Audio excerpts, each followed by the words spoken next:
আমি এই জায়গাটা অনেক কষ্ট করে বানিয়েছি এবং এই জায়গাটা বানানোর পিছনে আপনাদের অনেক ভূমিকা আছে। বাট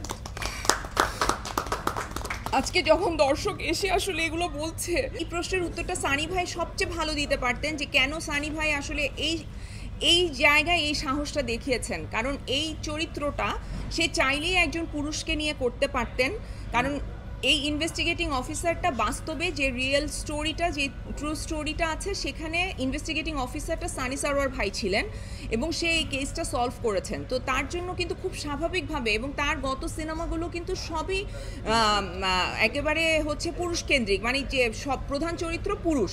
সো এইটাও একেবারে কিন্তু রেডি স্ক্রিপ্ট একটা পুরুষের জন্য, কিন্তু তার নিজের সমাজের প্রতি দায়িত্ববোধ থেকে আমি বলবো, মানে আমি যেটা অবজার্ভ করেছি, এটা সানি সারোয়ার ভাইয়ের প্রশ্নের উত্তর না, এটা আমার অবজারভেশন। আমি বলছি যে আমার মনে হয়েছে ভাইয়া তার সোসাইটির প্রতি একটা দায়বদ্ধতা থেকে সে মনে করেছে যে আমাদের, এবং ভাইয়া বারবার বলেছেন যে আমাদের বিভিন্ন বাহিনীতে, পুলিশে, নৌবাহিনী, সেনাবাহিনী এবং বিমান বাহিনী, সব বাহিনীতে কিন্তু প্রচুর লেডি অফিসার আছেন যারা উচ্চ পদস্থ কর্মকর্তা, এবং তাদেরকে আমরা কিন্তু স্ক্রিনে আমরা তাদের কোনো রিপ্রেজেন্টেশন দেখি না। আমরা যখনই কোনো হাই অফিসিয়াল দেখি তখন দেখা যায় সেখানে একজন পুরুষ ক্যারেক্টার থাকে, একটা হাই অফিসিয়াল কিন্তু মেয়েও হয়, হ্যাঁ, কিন্তু এটা কিন্তু আমরা দেখাই না সিনেমাতে, হয়তো ইন্টেনশনালি করি না, বাট ইন্টেনশনালি যদি আমরা একটা মেয়েকে দেখাই তাহলে কিন্তু এটা একটা অনেক বড় ইম্প্যাক্ট পড়ে, যেটা সানি সারোয়ার ভাই হয়তো করতে চেয়েছেন, আমার কাছে এটা মনে হয়েছে।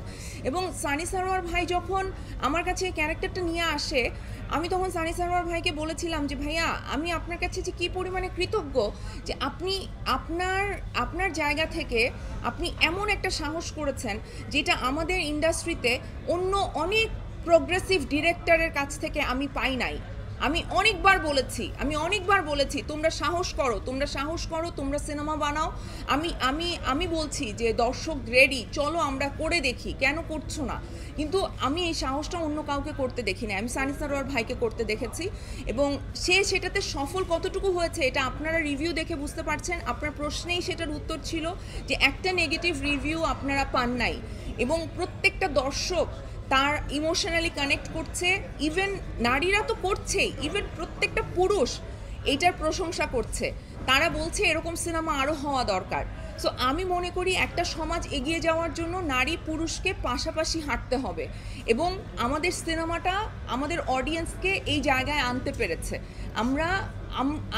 আমি ব্যক্তিগতভাবে আমি অনেক খুশি, বিকজ আমার কাছে মনে হয়েছে যে আমি যেই উদ্দেশ্য নিয়ে এই কাজটা করেছিলাম সেটা কিছুটা হলেও সফল হয়েছে। আজকে যখন একটা সিনেমা নিয়ে নিউজ হয়, যখন হেডলাইনে 3টা ছেলের পাশে বাঁধনের সিনেমা বলে আলাদা নাম আসে, তখন সেটা আমার জন্য কতটা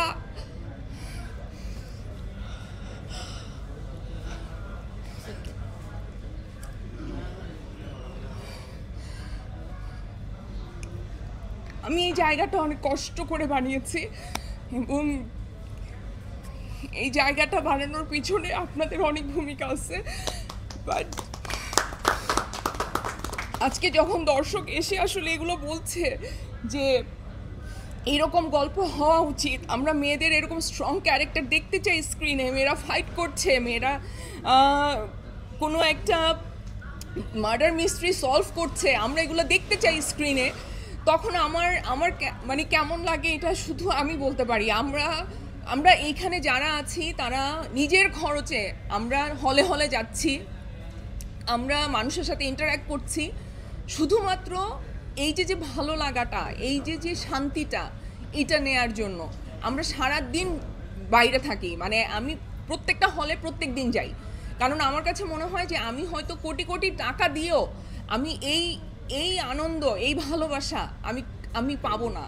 সো আমি আপনাদের কাছে গ্রেটফুল, আমি আমার দর্শকের কাছে গ্রেটফুল, এবং যারা দেখেন নাই তারা প্লিজ এশা মার্ডার দেখেন, আমাদের ফিল্মটাকে আপনারা সাপোর্ট করেন। আপনাদের একটু সাপোর্টে আমাদের ইন্ডাস্ট্রি অনেক চেঞ্জ হয়ে যেতে পারে, এবং আমাদের ইন্ডাস্ট্রি চেঞ্জ হলে এটার একটা ইম্প্যাক্ট সোসাইটির উপর পড়বে। সো প্লিজ আপনারা আমাদের সিনেমাটা দেখেন এবং আমাদের সাথে থাকেন। Thank you.